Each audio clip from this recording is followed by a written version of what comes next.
voudrais encourager, vous savez, il y a ce passage, je vais terminer, je ne vais pas prêcher longtemps, je vais simplement finir, laisser l'Esprit de Dieu.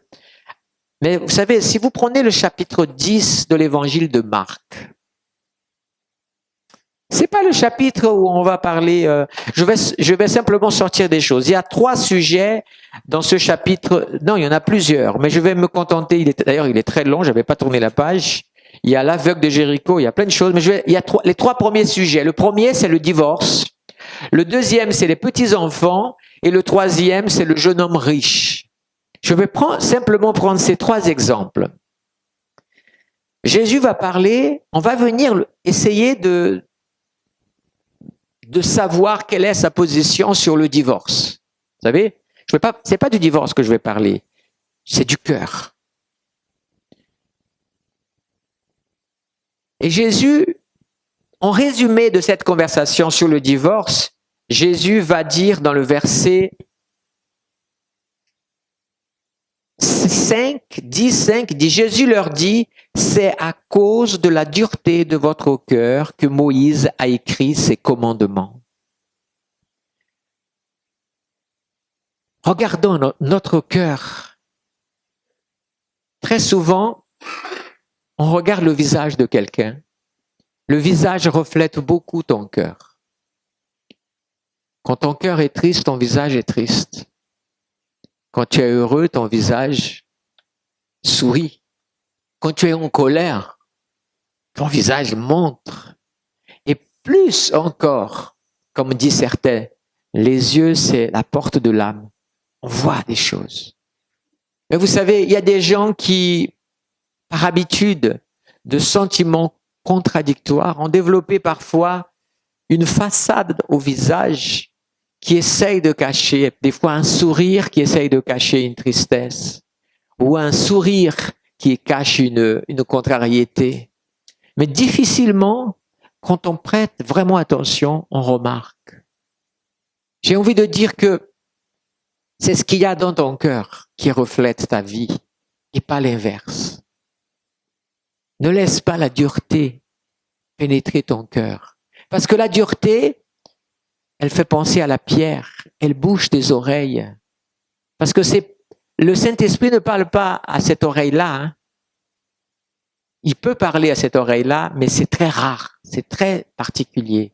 C'est vraiment une expérience ailleurs, d'un autre type.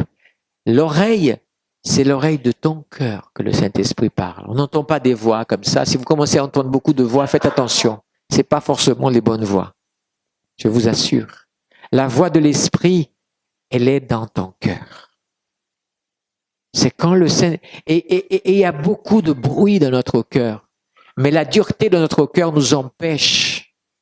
Les préoccupations nous empêchent. La fatigue nous empêche d'entendre la voix de Dieu. La fatigue. Quand vous êtes extrêmement fatigué, vous n'arrivez pas à écouter non plus. Il y a tellement d'obstacles parce que il faut vraiment se mettre devant Dieu et dire, Seigneur, simplement, ne confondons pas la voix de Dieu et la direction de Dieu par une vie du genre, moi maintenant je ne fais que ce que Dieu me dira de faire. Ça c'est un enfantillage spirituel. Ce n'est pas ce de quoi on parle. On parle, c'est tout simplement, Dieu parle des choses que quand il veut agir, intervenir dans notre vie, quand Dieu veut te garder du mal, quand Dieu veut, parfois même, quand Dieu veut t'éloigner de quelqu'un qui pourra être nocif pour toi. Là, l'Esprit de Dieu peut te parler. Mais si nous ne sommes pas attentifs, nous pouvons tellement passer à côté de choses fabuleuses de Dieu. Déjà, la protection de Dieu. Comment peut-il nous garder si nous ne prenons pas le temps de l'écouter? La dureté du cœur est un problème. La deuxième histoire, c'est les petits-enfants. On a amené des petits-enfants à Jésus. Jésus était fatigué et les disciples disent « Arrêtez, ne venez pas, Jésus. Laissez venir à moi les petits-enfants. » Et on a lu le verset 5.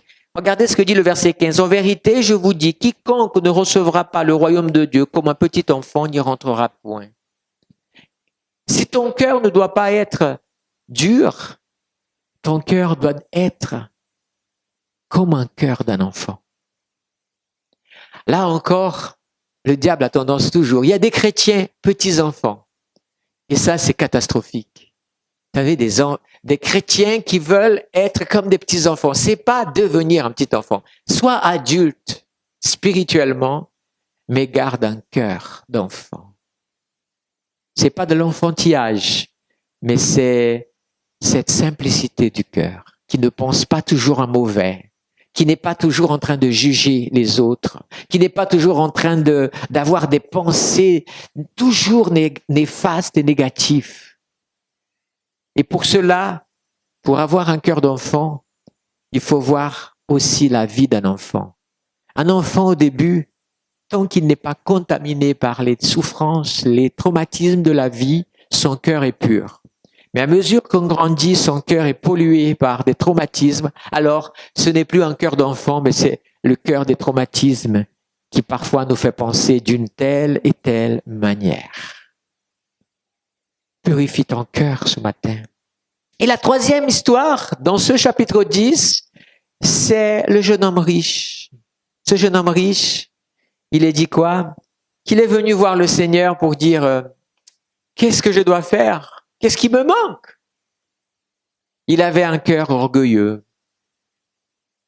Alors Dieu lui a dit, accomplis les choses que dit la loi. Oh, mais ça! Vous savez, il y a des chrétiens qui sont là. Ah, mais moi, ça fait longtemps que je suis chrétien. Tu as peut-être beaucoup d'années dans ta foi, mais si tu perds ton innocence spirituelle à cause de la religiosité, c'est pas une religion. C'est un état spirituel. Vous comprenez? On peut avoir l'esprit religieux catholique, protestant, évangélique et bien d'autres. Et comment on reconnaît une religiosité? C'est quand il y a dans le cœur des choses mauvaises vis-à-vis des autres. Quand on cesse d'aimer son prochain. Quand on ne pardonne plus à ceux qui nous ont offensés. Quand on veut se venger, quand on veut rendre l'appareil, quand on garde rancune, alors tu peux être comme ce jeune homme riche. Quand il a dit, il a cherché, il a insisté. Non, mais j'ai tout fait, il manque quelque chose. Alors Jésus lui a dit, bon, écoute, vends tout ce que tu as, donne aux pauvres et viens et deviens mon disciple. Et là, il est dit dans ce verset 22, mais lui s'assombrit. Ça veut dire que il n'était pas blanc, il est devenu noir. Hein. Physiquement, non. C'est le visage qui est devenu sombre. Et ça veut dire quoi? Que pour la première fois, la noirceur qu'il y avait dans son cœur est ressortie. Parce que son Dieu, c'était Mammon, le Dieu des richesses. C'était d'abord la richesse. Il était prêt à faire de belles prières au temple.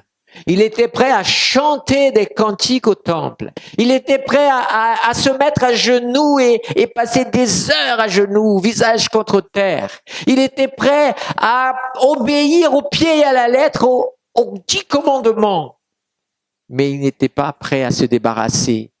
C'est pas que Dieu te demande de devenir pauvre. Beaucoup ont mal interprété ces textes et ont fait vœu de pauvreté. C'est pas ce que Jésus a dit. C'est parce que Dieu a dit cela à ce jeune homme, parce que sa richesse était son Dieu. Parce que si Dieu était contre la richesse, il n'aurait pas enrichi Salomon. Et bien d'autres personnes qu'il bénit. Ce n'est pas là. Quelle que soit ta prospérité, quel que soit ce que tu reçois de Dieu, ne laisse pas ton cœur être dominé par ces choses. Ne laisse pas ton cœur être dominé par l'amour du monde. C'est un mauvais conseiller, le monde. Quand je parle le monde, je ne parle pas des gens du monde, mais je parle de tout ce que le monde dit. La concupiscence des yeux, la superbe du cœur et l'orgueil de l'âme. Selon Jacques, toutes ces trois choses engendrent la mort. Mais plutôt, aime le Seigneur Dieu de tout ton cœur, de toute ton âme.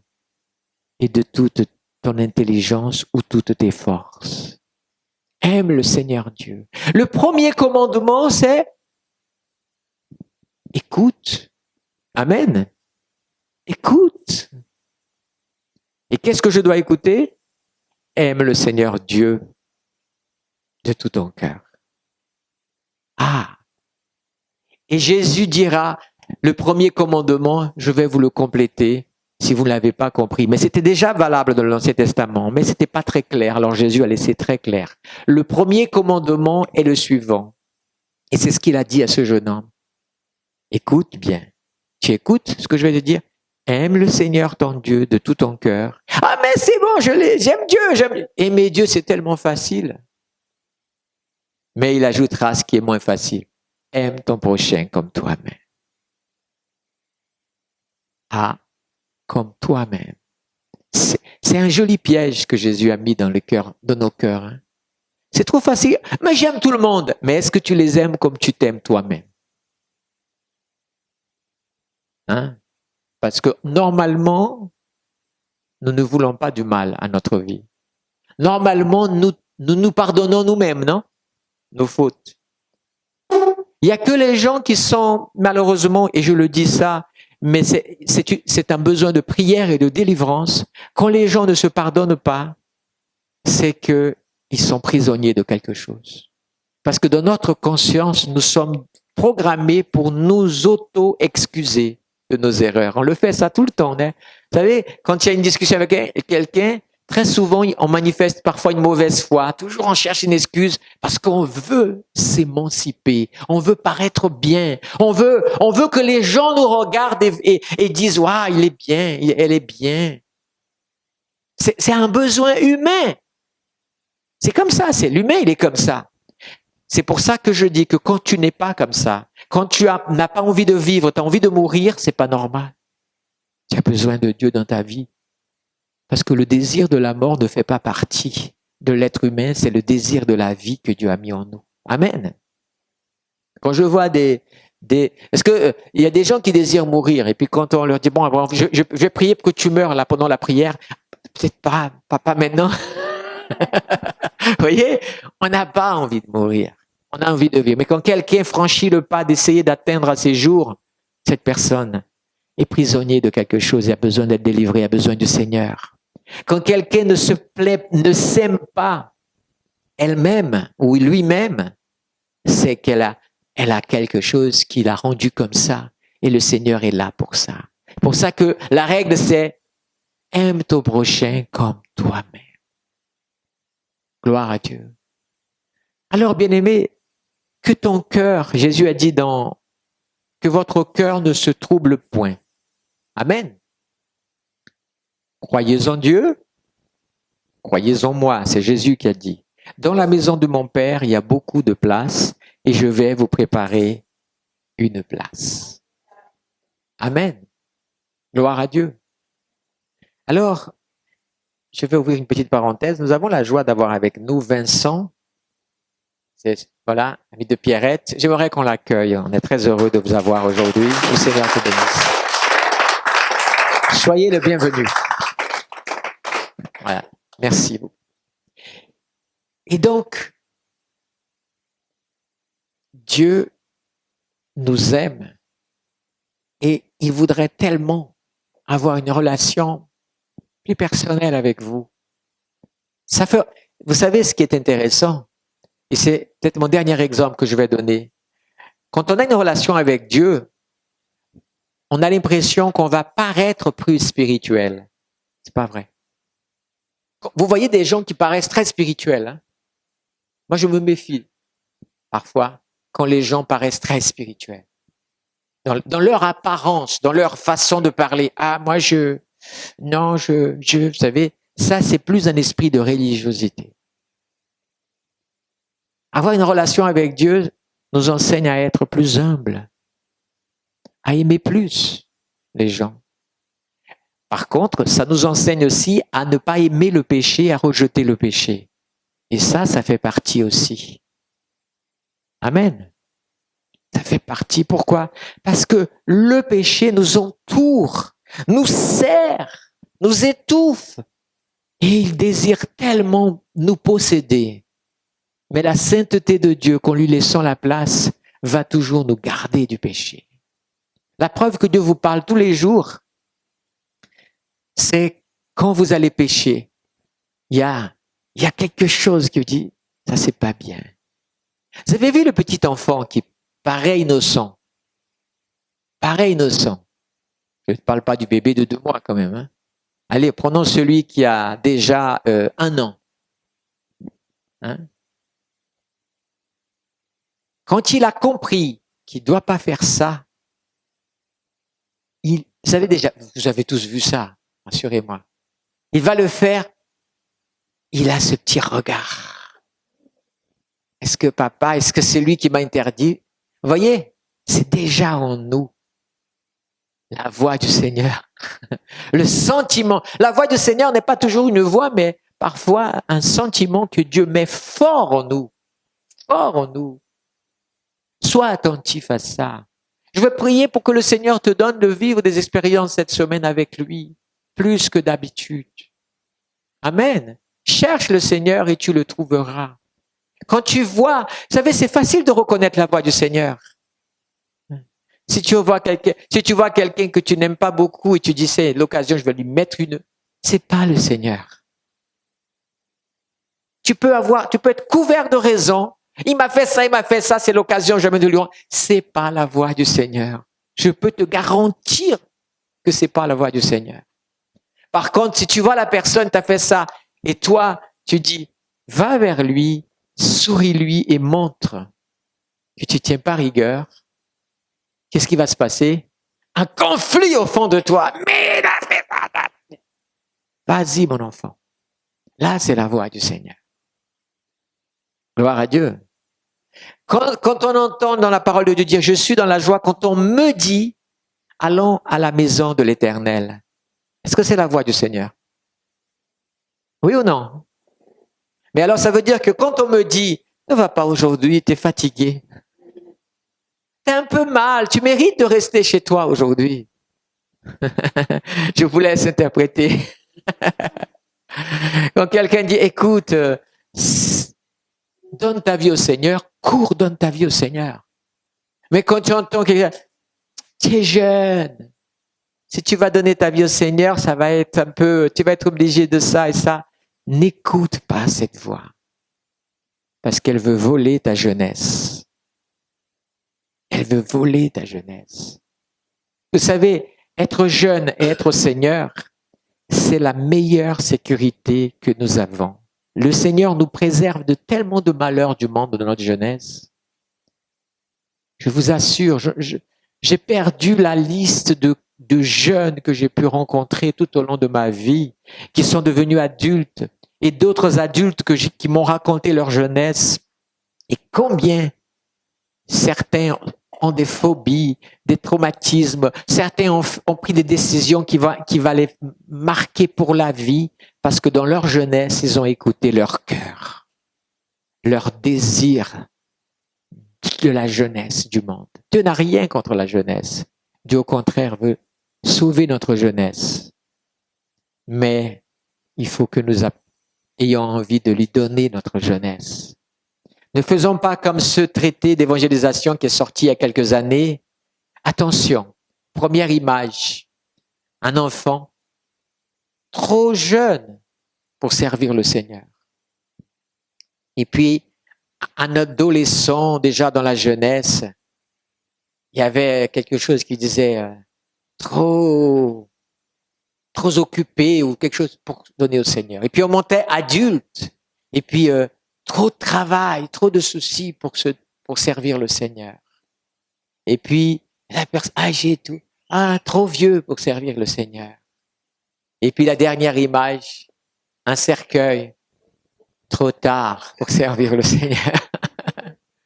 C'est triste. Ne laisse pas ta vie être volée. Ne laisse pas ta vie être volée alors que Dieu t'aime.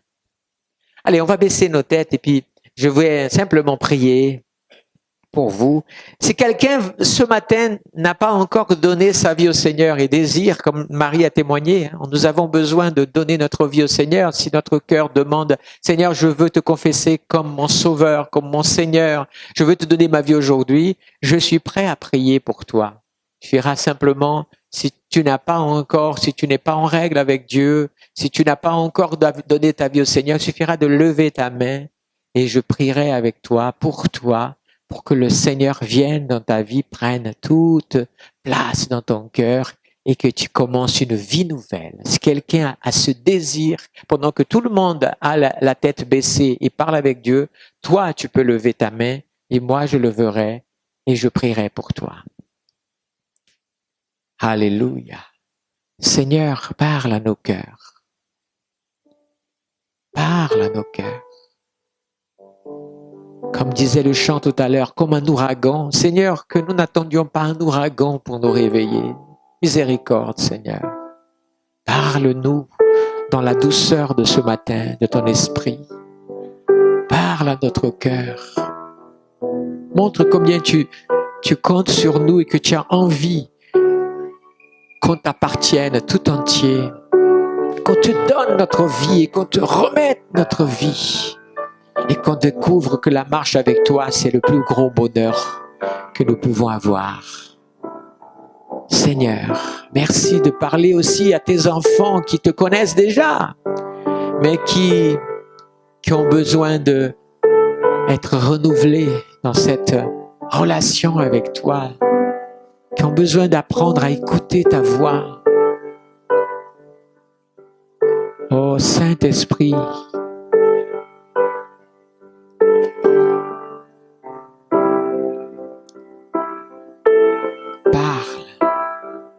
pendant que vous faites silence, Anne-Marie, qu'est-ce que tu voulais dire tout à l'heure?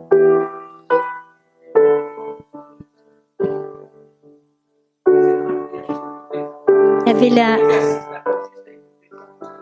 avait la bouche de Dieu qui créait cet arbre de la vie et il était en feu.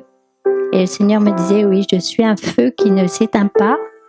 Et ensuite, j'ai vu la croix, la lumière sur la croix. Donc, cet arbre de la vie et la croix sont vraiment liés. C'est la même chose. C'est la vie et voilà, Dieu veut vraiment vous donner ce feu dans vos cœurs, ce feu de la vie et ce feu de la croix. Amen. Un arbre qui prend feu, c'est une invitation de Dieu à s'approcher de lui. Enlève les sandales de tes pieds et viens écouter la révélation que Dieu a pour toi. Il y a eu l'arbre de la vie dans le jardin d'Éden, il y a eu le buisson ardent avec Moïse et il y a la croix. Et la croix, c'est le bois qui donnait la vie mais qui a été caché. Ensuite, c'est révélé comme un feu qui vient libérer un peuple, mais qui, à un moment donné, a séché. Mais a repris vie quand le sang de Jésus a coulé sur la croix. Voilà ce que j'ai reçu de cela. Et j'ai envie de dire que tu étais juste devant l'église quand la croix était illuminée. Alléluia.